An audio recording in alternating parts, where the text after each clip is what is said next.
How would you fancy sharing it with all your neighbours? Well, that's what we're being encouraged to do as part of the biggest series of street parties since the Silver Jubilee. Now, our arts correspondent, David Silito, is in Liverpool finding out more. Morning, David. Looks good. Looks lovely. Well, good morning. You're seeing the bagels, you're seeing, well, a very big breakfast rather than a big lunch at the moment. I've got my cup of tea and a very posh cup and saucer this morning.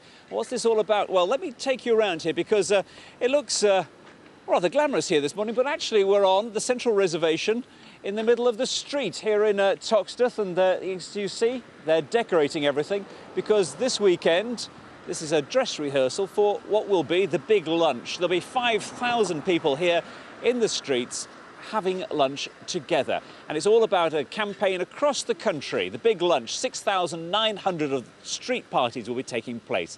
And the last time anything like this was taking place was more than 30 years ago. Of course, the Silver Jubilee. And we've been back to one street to find out if the neighbourly feelings that were appeared when that actually happened back in 1977 are still with us. And we went back to Belmont Drive in Bury.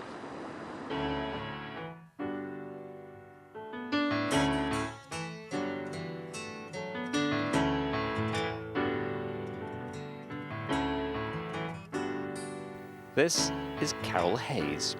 In the yellow cardigan behind the home brew, her husband, Bob. Their children, and here they are, 32 years later, showing me their film of their Jubilee street party. That's myself and Bob and my mum in the middle and Debbie. Mr. and Mrs. Kirkby. We knew everybody in those days. The children went to school together. Could you have named almost everyone in the street in those days? I think I could, yeah. And 32 years later, well, as you can see, very little has changed, apart from the people. That's my brother. Oh, with the blonde hair? Yeah. Oh, let's go back and see him again. My brother was drinking in the garage and he had a bit of an hangover the day after. Happy memories? Very happy memories, yeah. Yeah, very happy. For most, it was the first time they'd seen the film. You see, not everyone's moved on, but the atmosphere has changed. Do you know people as you used to? No. I only know my immediate neighbours. People are not as neighbourly now, are they? No. It looks good fun, that. It was good fun. Yeah. Do you think people know their neighbours as much as they did back then? No, probably not. Most people like a quiet street. But this quiet, many felt something had been lost. I mean, you know people sort of on nodding acquaintance, people who pass.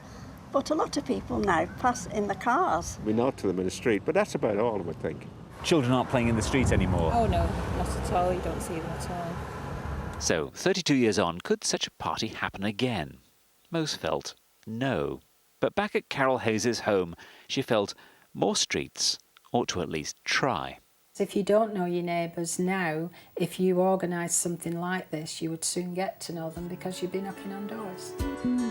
Fabulous day, absolutely fabulous day we had.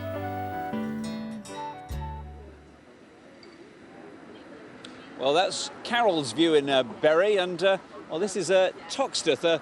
25 years ago, it was a very different sort of place, but well, 5,000 are going to be here.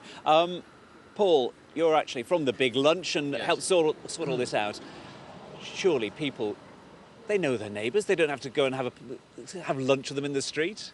Well, sadly, I mean, in some communities, of course, that's true, but sadly, a lot of communities have declined. And actually, if you look at census data, about 97% of communities have declined in the last 30 years, which is very sad. And almost 1 in 3 of us live on our own, often not from choice. So, it's particularly in the big, some of the unfriendlier big cities, London amongst them. Only a tiny proportion of people, 1%, say they know their neighbours well. Eddie, you've got this Good Neighbours campaign in Knowsley. Why is the council getting involved in trying to get people to know who lives next door to them? Well, we believe that the Good Neighbours campaign can help in everything we do, from antisocial behaviour to just getting to know your neighbours and having a far better life, a more active life. And do you think that people actually pay attention to a council when they say get to know your neighbours? Well, we know they do now because we've had that many people applying for our goodie bags to go out there on Sunday, have the lunch, have a cup of tea with the neighbours and really get to know who lives next door. Thank you very much indeed. Well, I wish you all best on Sunday, and hopefully the rain will hold off. Actually, it's been quite kind to us this morning so far, and as you can see, well, our big breakfast, it's rather tasty this morning, and we'll see how many people we can get round to come and join us here later on in the morning.